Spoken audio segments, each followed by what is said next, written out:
Hello and welcome once again to the It Depends podcast. I am your host, Kevin Goldsmith. Every other week, I talk about a subject leveraging my 30 plus years in the technology industry, 20 of those in management, 10 of those as a CTO.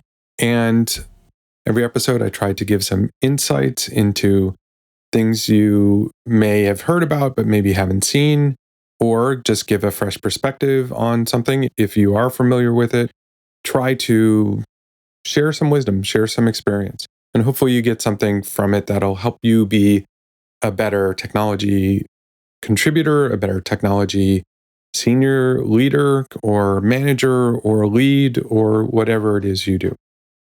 This week, we're going to talk about board meetings. And I wanted to talk about this, one, because it actually comes up when I mentor people.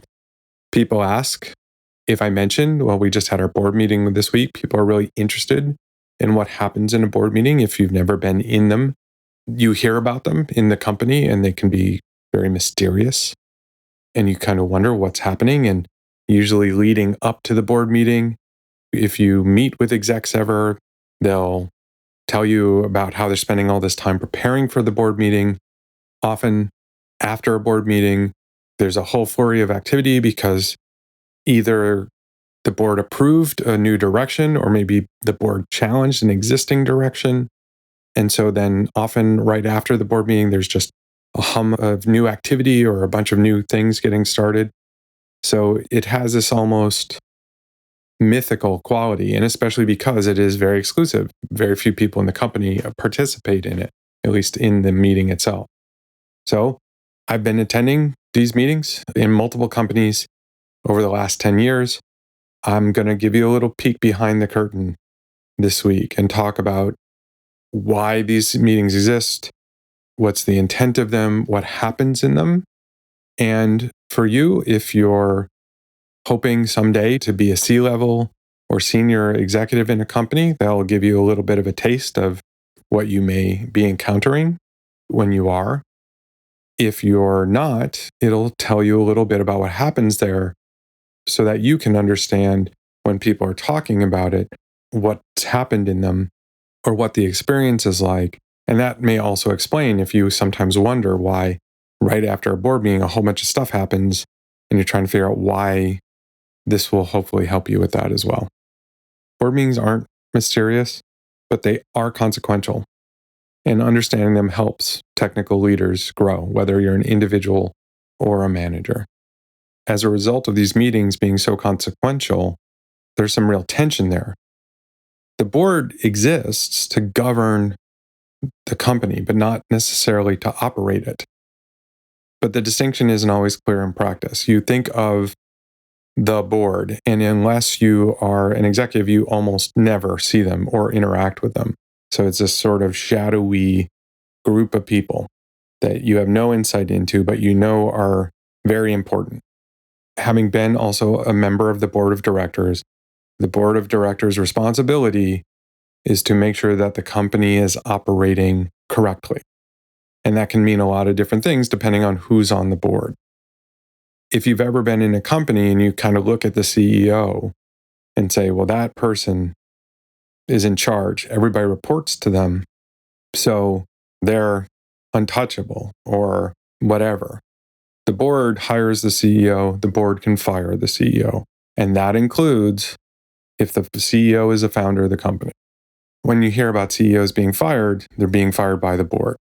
And this is one of the reasons why this meeting is so consequential. A board meeting is at its core the company's performance review.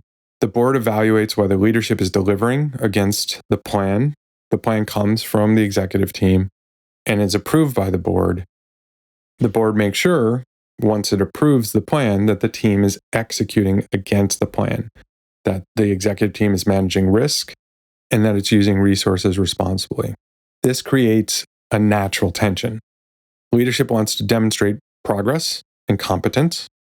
The board wants transparency, discipline, and clear thinking. The board needs to know what's happening in the company and wants to make sure that the leadership of the company is operating responsibly. The leadership teams need to balance that transparency that the board wants with focus. If you give too much detail to the board, you overwhelm them. And if you give too little, you start to erode their trust. What are you hiding? So what you see a lot of times in the board discussions, there's sort of pre-discussions, and then there's the actual discussion itself. The board during that meeting may go deep, may want lots of details. If something kind of creates an itch, they'll try and scratch that itch in that meeting. That's what it's there for. So the board, you may start at a very high level and the board goes super deep into a topic because it's either resonating with a member of the board themselves and their own experience, or it's maybe resonating with the experience they've had of a different company that they're also on the board of, or maybe their own company. A lot of times people on your board might be executives in other companies. So you have to find the right level to start at and then understand that you may go deep. You may also plan to go real deep and find out nobody in the board cares and skip right over it. There is risk. There's risk involved. If the board consistently loses confidence, they're going to push for changes, including replacing executives. I have been in a board meeting in my career where somebody in a different function presented this big plan and they'd been losing confidence, kind of board meeting over board meeting.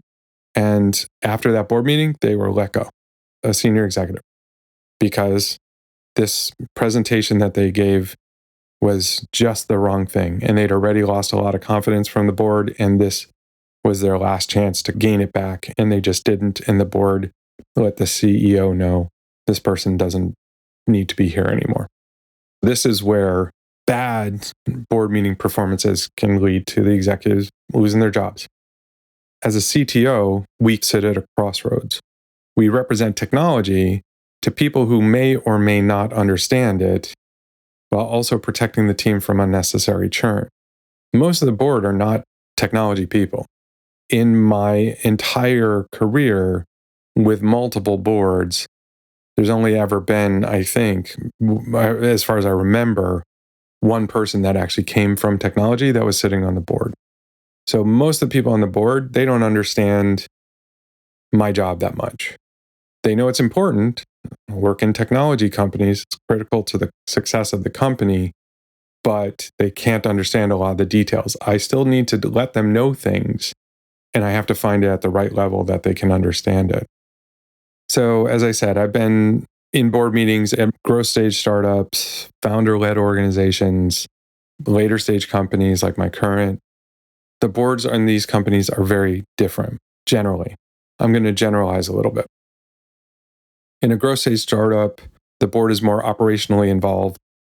Individual board members might be directly influencing decisions. They're a lot more low level. If you're an early stage company, you haven't quite hit that product market fit. You're not in that growth cycle. And that's when the company is most at risk.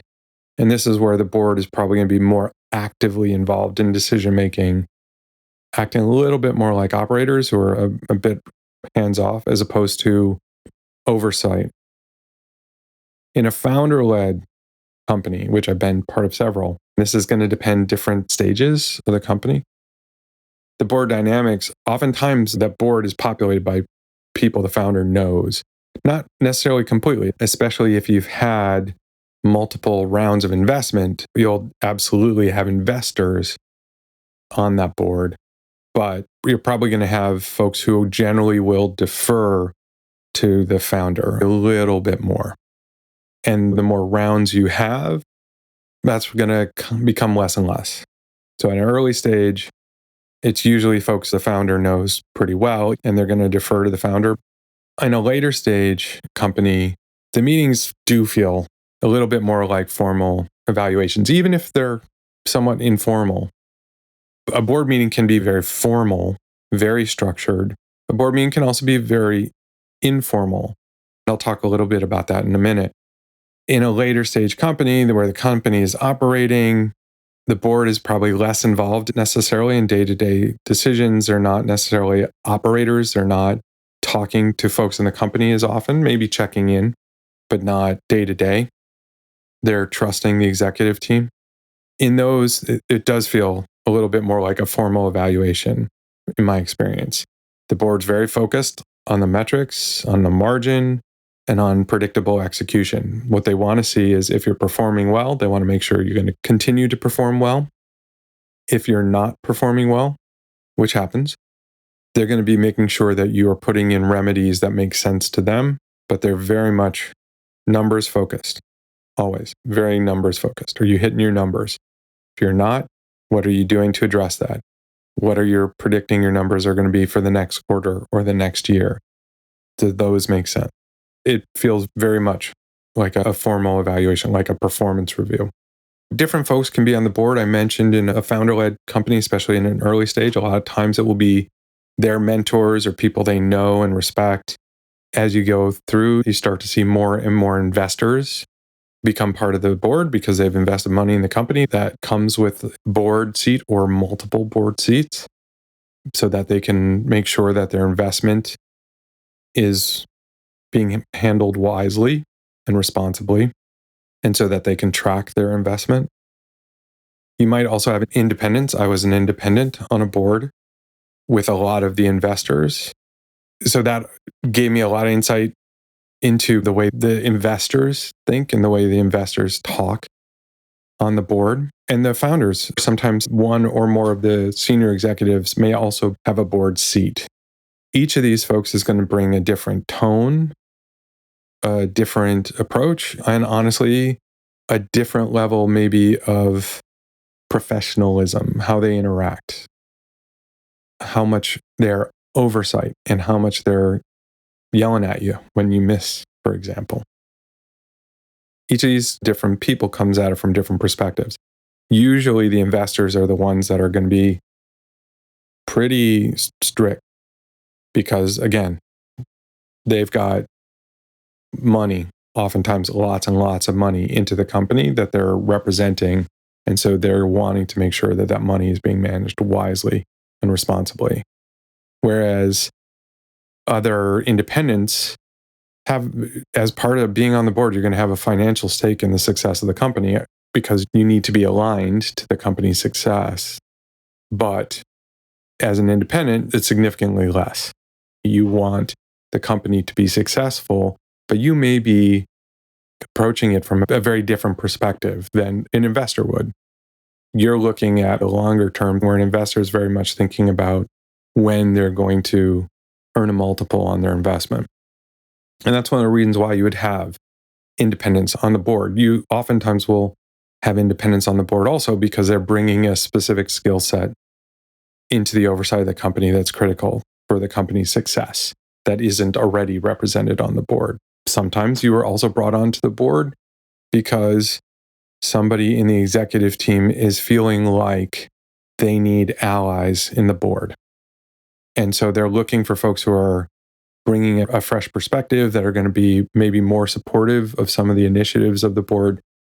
There's a balance to getting a board that is doing its job on oversight, but is not doing it in a way that's constraining the company or constraining the executive team. There's a balance there. One thing I've observed is that the board's behavior is largely going to reflect the CEO and how they've set expectations. So when I've worked for CEOs who are not super formal, the board meetings tend to be less formal, and the board will be less formal with the executive team, which is, by the way, awesome. I really like that as a executive because it's more comfortable. I've also worked for CEOs who are more formal, and the board meetings are much more formal. The board's interactions with the company is much more formal. And that's also okay, but it always means you feel a little bit more distance from the board. You're maybe less likely to reach out to a board member to get some information or even to follow up maybe on a question that they asked in a board meeting to give them more information. Or one of the great things about the board is they are a resource for the company. So as an executive, I will sometimes reach out to somebody on the board for a connection to another company that is in the portfolio, or I'm going to reach out to a member for the board because I'm trying to decide between some different things, and I want to know if anyone else they know these are immensely well-connected people. If they know somebody who might be able to help me choose a technology or manage an issue, they're a resource for the company as well. But a formal board, because of a formal CEO, you're going to do that less. It doesn't feel as comfortable. An informal board, yeah, you feel very comfortable doing that. Whether the board is formal or informal, the board's role in assessing leadership performance, whether explicitly discussed or just implied, that doesn't change. So let's talk more about this idea as the board meeting as a company level review. Why do we have board meetings? If you're a corporation, you have to have board meetings regularly. The cadence is quarterly, every company I've been in. So every quarter there's a board meeting. This meeting exists to make sure the board is overseeing the corporation. It serves a few purposes. There's governance, ensuring the company is being effectively run. As I said, it's a performance review. Is the leadership team delivering? Are we ahead, behind, or off track of the plan? Risk oversight. Where are the cracks starting to appear? What's emerging? What's not being said? There's some strategic calibration, validating direction and course correcting when needed. That's an important piece of this. We present to the board a plan. And when that plan changes, we need to update the board that the plan has changed and make sure that the board is okay with this change in direction. And sometimes they steer us in a different path based on their experience. And then there's decision gatekeeping.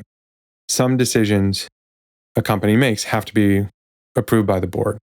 So that might be a major investment, significant business pivot, or a senior hire. So any C-level person, the board's going to be involved with or approve, for example. This clarifies why the tone can shift from conversational to evaluative, depending on how the company is doing. In my experience, when the company's doing great, this is a fun meeting because everybody's happy. The board's happy, executives are happy. It's a great meeting. Everything's awesome. When the company's having some challenges, this can be a really tough meeting. That's the way it works. So what actually happens in a board meeting? An important part of this is there's going to be a board meeting. That board meeting may be up to 3 or 4 hours. I have board meetings where it's 90 minutes, sometimes an hour. But the board meeting isn't just the board meeting. There's stuff that happens before the board meeting, and then there's stuff that happens after the board meeting that is all related to the board meeting. Always what we're doing is there's a deck that the executives are presenting to the board. And that deck is worked on for weeks. There's a lot of preparation that goes into that deck. What are the things we're going to touch on? Who's going to talk about different things? What other things do we want to surface? We're going to review it. Are these correct? Is this exactly what we want to say? A bunch of work goes into that deck. And that'll include financials and KPIs, strategic updates, risks, hiring plans, big decisions, all that stuff. That deck is presented to the board in advance of the meeting.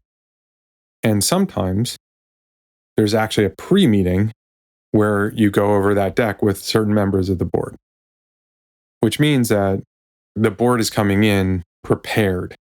So they've already seen the deck, usually, or they have the deck, whether they've actually looked at it or not.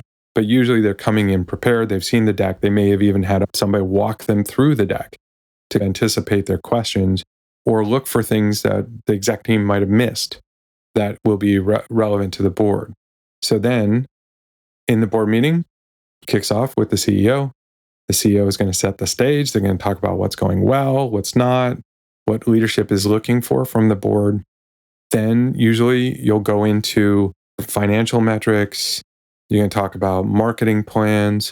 You're going to talk about product plans. You may go into deep dives on a specific strategic area that has been an important strategy direction for the company and just updating the board. As we told you, we're working on X. This is how that is working out. These are the things we've done to make X happen. This is the response we've gotten from the market. this is where we decide we're going to go next, and that'll span all departments. But usually you'll also have, you'll have marketing update, talk about different strategies the marketing team's been putting into place and how that's been working, because that's usually a very significant, especially in my world. I may spend a lot of time on marketing because in a B2C company, marketing is a massive spend. So the company's spending a lot of money on marketing in B2C, and the board's going to make sure that you're making the right moves there. You're going to talk about product, where the product is, what new features have shipped, new directions for the product, response from customers to the product, all that kind of thing to show the product strategy. In a B2B, where you have more of a dedicated sales team, you're going to spend time on that as well. So you're going to talk through what you're hearing from customers. You're going to talk through major new customers you've signed. You're going to talk about churn. You're going to talk about all those things that a CRO, if you have a CRO in your company, that usually means you're going to have a sales team. The board's going to be very interested in how the sales team is performing, because that's a critical measure of the company's ability to execute. So, the board is thinking, are you finding product market fit with your initiatives and your strategy? Are you able to sell that to customers, either through marketing or through sales? Those are the critical things. You talk about all those things, and the board's going to challenge throughout this thing. They're going to ask probing questions, testing whether the leadership understands the problems the company is having and has credible plans to ameliorate them. And the board's job is not just to celebrate you when you're doing well, but also to look for problems and make sure that the executive team sees those problems and has a plan to address them. And then at the end of the board meeting, there's usually a closed session that will be usually just with the CEO. In that closed session, it's going to be a discussion about leadership effectiveness. That's where that performance review element becomes explicit. So that's where the board is talking to themselves, and they're going to be making decisions on how they think the company is doing and if they, as a board, need to address anything. So that's usually the scary time. As somebody who's in the board meeting, you wait for the closed session because that's where they talk about you. Not necessarily you, but you as a leadership team. It's always important to hear back what came up. Is there anything we need to worry about? That kind of stuff. One thing you didn't hear me talk about during the board meeting, I talked about sales. I talked about marketing. I talked about product. I talked about finance. And I talked about larger overall strategic direction from the CEO. Yeah, you didn't hear anything about technology. This comes back to this part that I mentioned before, which is mostly, with the exception of one person, on every board I've been on, except for the board where I was on, and I was the person, the board are not technologists. They're not technology people. Sometimes I speak, but oftentimes I don't. I'm there. I need to hear what's going on. I need to be able to ask questions if we're going to go deep into something. If there's a significant strategy that's really technology driven, which happens, I'll be reporting on that. I may be talking about our AI initiatives and how that's manifesting in ways that it's not showing up in the marketing or product or sales or whatever. If we've had some other major strategic initiative that's driven by the technology team, I will absolutely be presenting on that. I always have slides in the board deck.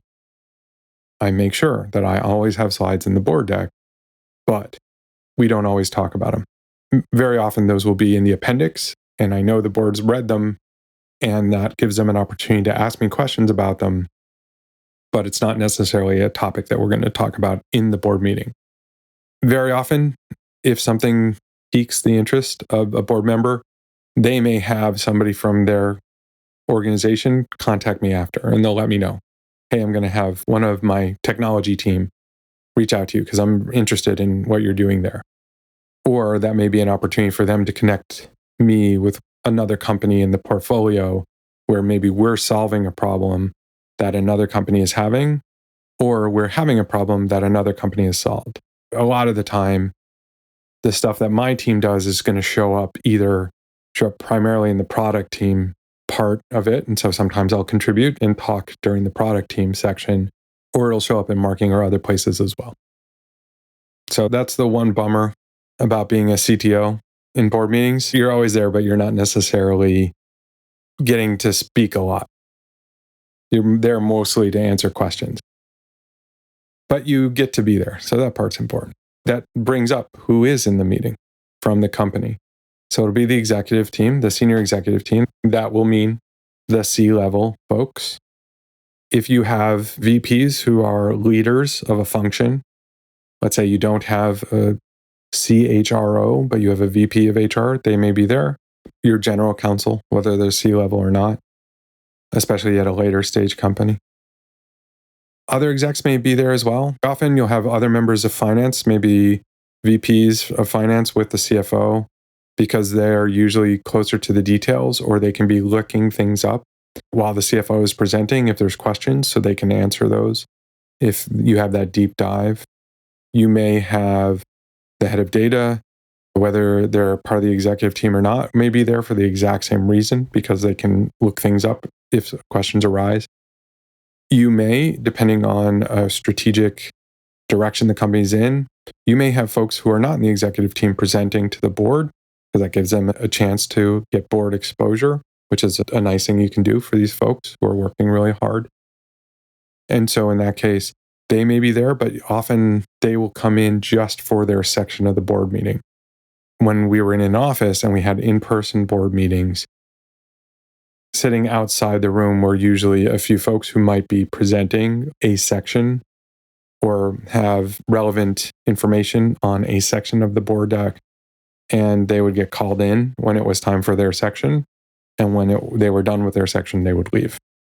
Only because you want to have an open and free-flowing discussion in the board meeting, and that's not always felt to be possible if there are folks in the board meeting who don't have all the same context as the executive team and the board. So if you get invited to be in a board meeting by your company and you're asked to just do your section and you want to stick around and you're told no, it's because they want to have a talk about it. And they may even want to talk about your section, but it's going to be awkward if you're there. So if you present on something and they say, okay, thank you. Yeah, thank you so much for presenting. The board will be really nice to you. You leave, and then the board starts to question not necessarily your presentation or what you're doing, but the entire strategic direction. They don't want you there for that conversation. That would be really awkward. So that's one reason why. Or they're going to talk about stuff that may be insider company information that you're not privy to, which happens a lot.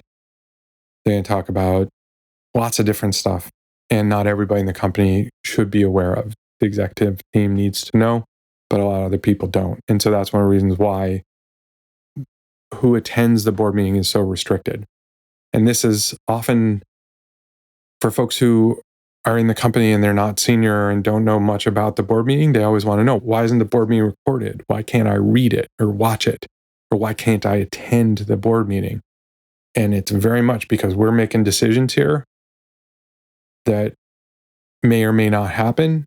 And you don't have the same level of information as the people in that room. And you're going to hear stuff you're not going to understand. And you're going to think things are happening that actually aren't, because the people in the room have a context you don't. And what we don't want is people in the company freaking out because they think something's happening that's not. And everyone in the room knows it because they're in lots of other conversations. So that's one of the reasons why I understand why people want to know what's happening, because it obviously affects everyone in the company. But if you have everyone in the company in that meeting, or potentially because it's recorded or whatever, what that means is it's going to very much restrict what gets said, and very little will end up getting said in the board meeting, and that all happen afterwards, either in a completely separate meeting that becomes the real board meeting, or in that closed session. The reason you have that closed session is so the board can talk about the executive team and be able to have an open conversation without us in the room. If you're a CTO, what's your role in the board meeting? As I said, most of the board's not technical. But if there's things that we've been doing, for example, if as a company we've been working on margin, oftentimes the technology team is the biggest contributor to cost.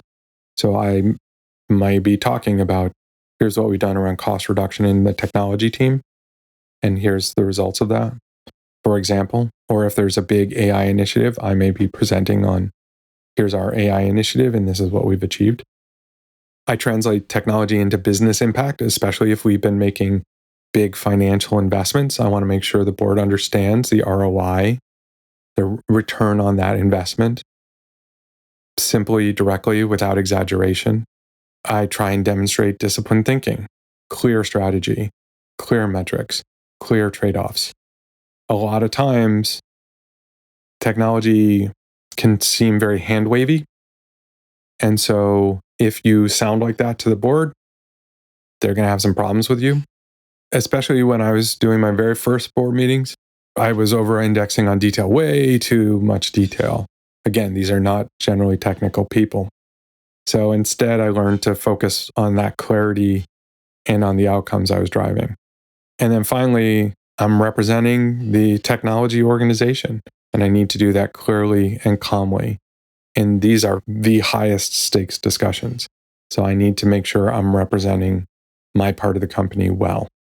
So I talk a lot about risk and why the board meeting is a little scary, or can be, even when the board is very informal and has a good relationship with the exec team. If board meeting after board meeting, there's a new surprise, or we present a plan and the board challenges it and it's clear we haven't thought it through with unclear thinking, or every board meeting the strategy is shifting, so we're not being consistent, or it's clear we don't know where we're going, we're searching for a strategy, that's not going to be good. Boards rarely act immediately, but a pattern of concern leads to pressure on the CEO, which will land on the leadership team. A good CEO will communicate that quickly right after that closed session, or what's called also the executive session, which may just be with the CEO or maybe with the CEO and CFO. And that's where the board has an open and honest talk about how they see things going. That'll then be incumbent on whoever's in the executive session to then communicate to the rest of the exec team, hey, we need to make some changes here, or everything's great. We need to keep doing what we're doing. If, as a CTO, if I underplay risk consistently or oversell solutions, I'm going to lose credibility really quickly. Hey, we had this thing. There's this thing coming up. It's not a problem. And then it's a problem. Or we're going to do this thing. It is going to be so amazing. And it isn't. If that happens consistently, you start to sound like you don't know what you're doing. And having somebody like that in the executive team, once you've lost that trust of the board, you're done. What junior or mid-level managers or even developers often get wrong, they think board meetings are where detailed technical decisions get made. Absolutely not. They're not design reviews. They're not planning sessions. The board meeting is aligned around outcomes, not implementation. So sometimes people will ask me, hey, can you talk about this in the board meeting? And I'll say, no. They'll ask me, oh, did you talk about this technical decision in the board meeting? Because they think the board needs to approve it. Boards aren't approving that kind of stuff unless there's a significant financial cost or it's directly related to a specific outcome. Then you may mention it in the board meeting, and the members of the board may follow up or not. But the board's not reviewing system architecture or anything too low level. That's just not the right discussion for the board. Because there's so much risk that I've been talking about, and it is such a consequential meeting, this company performance review, I think the idea of the board can be really scary to people, including executives, because very few people in the company usually are interacting with members of the board. That board can seem like a shadowy, kind of scary group of people, but they're humans. And while they have a lot of responsibility around the oversight of the company, these are people. Each of the board members is bringing their agenda shaped by their own background. Investors are looking for growth and return. They want to make sure that the money they've invested into the company is going to be returned with more. The independents on the board, they're looking for governance and risk. That was my role as an independent member on the board of directors. Founders on the board, this is their company. They're looking for control and they're looking for mission. They want to make sure that the reasons they created the company are being preserved and they're not being shifted by members of the board. Some boards I've been with challenge aggressively. Others act more like advisors, supporters even. This depends on the amount of trust that the executive team has built and the company's performance. Like I said, company's performing well, board loves you. I've been now multiple times in companies where we're doing quite well during tough economic times like COVID or during downturns. And if we're the company in the portfolio that's doing well and everybody else in the portfolio is struggling, board loves us, right? I've heard multiple times from multiple board members, you all are doing great. Wish more of the companies in our portfolio were doing as well as you. That's obviously great to hear. That's what you want to hear. If you're struggling, board's going to be very much into your business and wanting to know what you're doing about it. And if they don't like what you're doing about it, they're going to let you know right then and there. And they're not going to mince words. These are not meetings where people couch things. People say things very directly, not in a mean way, but to make sure they're understood. For me as a CTO, managing the human dynamics in this meeting is as important as managing the technical content. I can't surprise the CEO. Like I said, we spend a lot of time preparing for that meeting. And there's pre-meetings and there's a deck and we work on that deck a lot. There's a lot of effort prior to that meeting. If I show up in the board meeting and I surprise the CEO, that's not good. They should know what I'm going to talk about. I know what we're all going to talk about. I should be supporting that. If I'm saying stuff that nobody's expecting, I'm not going to get to go to the board meeting. Same with my peers. I'm not going to contradict them. I'm not surprising my peers. That'd be a really jerk move in a board meeting. If somebody misspeaks, I might correct, but I'm going to do it in the most supportive way.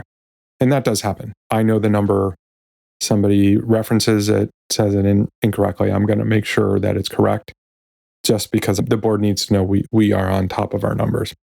And I'll usually get support from somebody else in the room if I do that. Sometimes a board member will have heard maybe from a different company or an article they read or something about a technology, and they're going to want to talk about it. Well, are you doing this?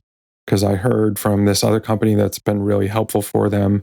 And it's really deeply technical and might even be super interesting. And I might have actually thought a lot about it. Their answer is going to be either, no, I'm going to check into that. If this was from another company or portfolio, can you connect me? So they know I'm listening to them and they know I'm taking what they said seriously. Or, yes, I have been thinking about that. I've been looking into it. We're still thinking about it, but thank you for raising it. It's very exciting.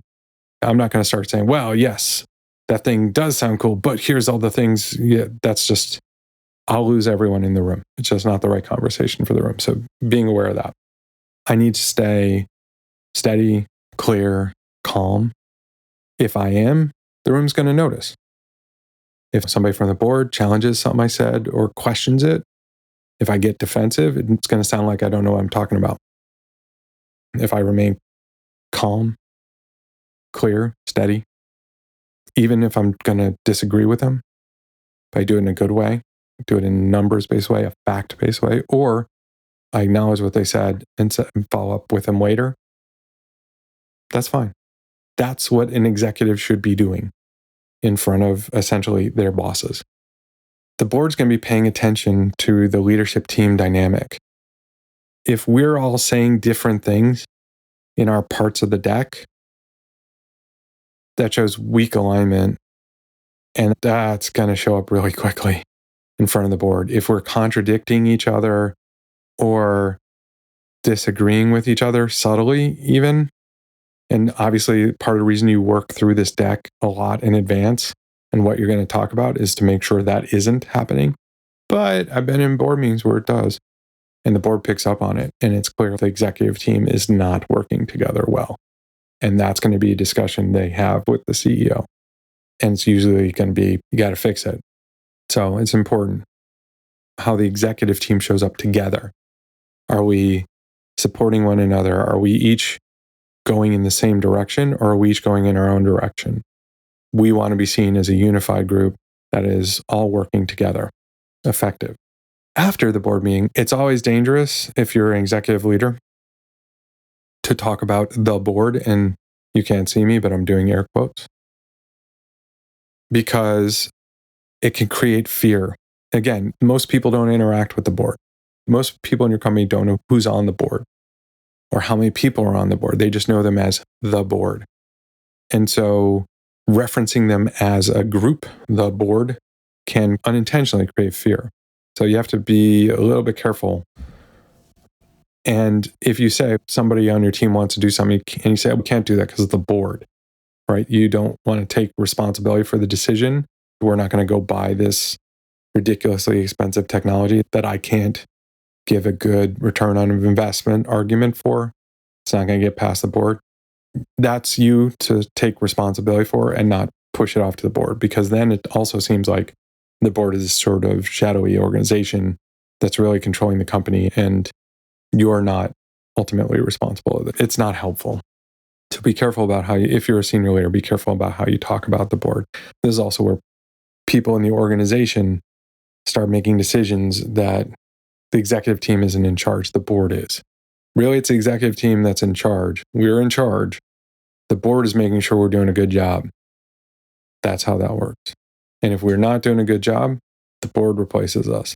But the board approves our decisions, challenges our assumptions, questions our direction to make sure we know what we're doing. They're not deciding. They're not making the decisions for the company. I want to reflect a little bit on my own experience being a member of the exec team. So early on, I tended to over-index on technical detail. I wasn't really sure what the appropriate level of detail was. I assumed the board needed to have all the details around stuff. I learned very quickly they don't. Not that they want to know I know what I'm doing, but they're not the ones who can judge whether using this monitoring system or that monitoring system is the right choice for the company. They're going to go ahead and trust me on that. It's not their area of expertise. As I got better at it, as I got more used to it, being in board meetings, I got to understand that what boards want is evidence of judgment, not architectural diagrams. What boards care about is clarity, risk, outcomes, and they want to have confidence in the leadership. If I'm projecting confidence, if I'm projecting professionalism, if I'm projecting competence, board's going to be happy with me. And a lot of that is also just if the company is executing well, the technology team is delivering, we're not having stability issues, we're not having performance issues, we're not having security issues, we're delivering new product on a good cadence. That's what they want to know. That's what they care about. And if I'm doing that, then generally they're going to be pretty happy with me. As I've continued to gain more experience, how my approach has changed, I've simplified the story I tell. I tie everything back to business impact. Everything I talk about in the board meeting is coming back to business impact. We're never doing something for technology's sake. We're always doing it to contribute to the business. And the board needs to hear that from me. If I'm talking about things that are not connected to the business outcomes, then I sound like I'm not professionally mature in this role, because their responsibility is business outcome. So I've gotten a lot better at that. And I use the board conversations to make sure we're improving our internal alignment rather than reacting to outside pressure in the exec team. The conversations we have with the board as an executive team, that's important.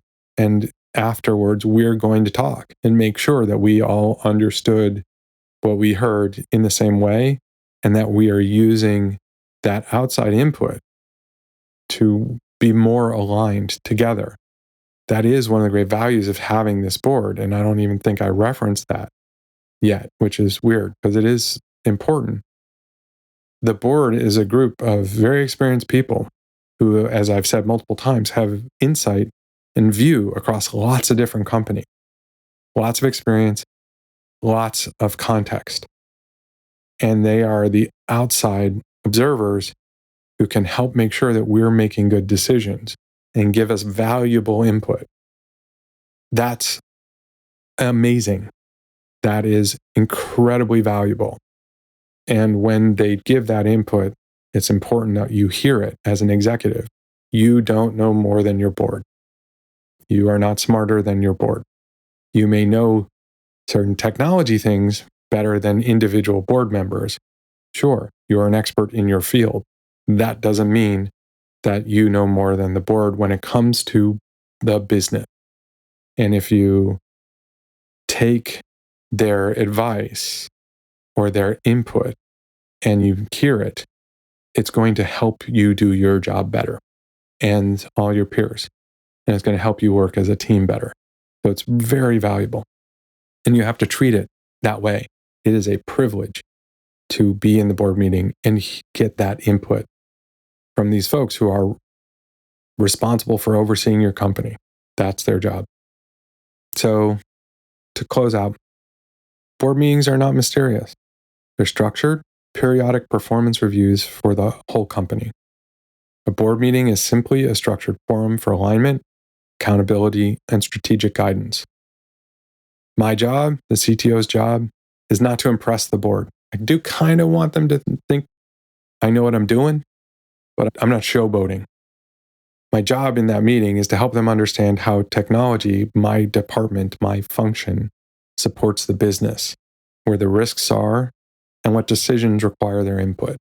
Think about the board meeting this way. If you had to explain your team's work to people who don't live in your day-to-day, what would you choose to emphasize and what would you cut? That's the world I'm in when I'm working on the board deck and presenting. The board doesn't live in our day-to-day, definitely not my team's day-to-day. So what do I need them to know and what's noise? So just something to think about. Hopefully that's helped you understand board meetings a little bit better. If you are in board meetings, either as a member of the board of directors or as an executive, and you think I said something wrong, or you have a bit of a different take on it, I would absolutely love to hear your perspective. And I'm speaking from my own experience, but you know what? I haven't been in every board meeting in every company. I've just been in the ones that I've been in. But if you think I missed something, I'd love to hear that. I'm very happy to follow up. If you want to reach out to me, the email address is contact@itdependsbook.net. I would love to hear from you. You can also reach out to me on social media. I'm my name, Kevin Goldsmith, pretty much everywhere. Mostly these days I'm on Blue Sky, but Instagram, Threads. I'll be honest, I don't read Twitter ever anymore, but you can DM me there, but I may not get back to you. Mastodon. So you can reach out to me that way as well. You can also leave a comment in the newsletter on Substack. So I'm my name.substack.com, kevingoldsmith.substack.com if you want to read the newsletter. And the newsletter is usually more concise versions of the podcast.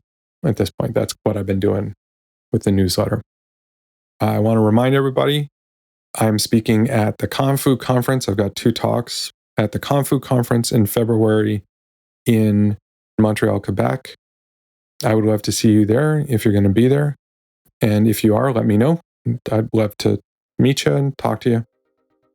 I will see you next week in the newsletter, and I will see you 2 weeks back here on the podcast. Have a great week. Thanks so much for listening. Please subscribe, rate, share episodes of this podcast on your favorite podcast app.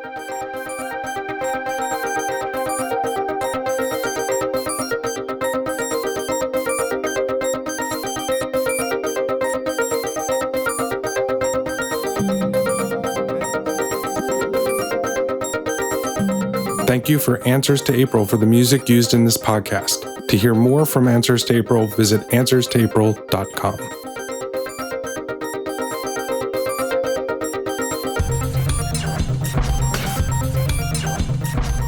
This podcast is a production of Unit Circle Media.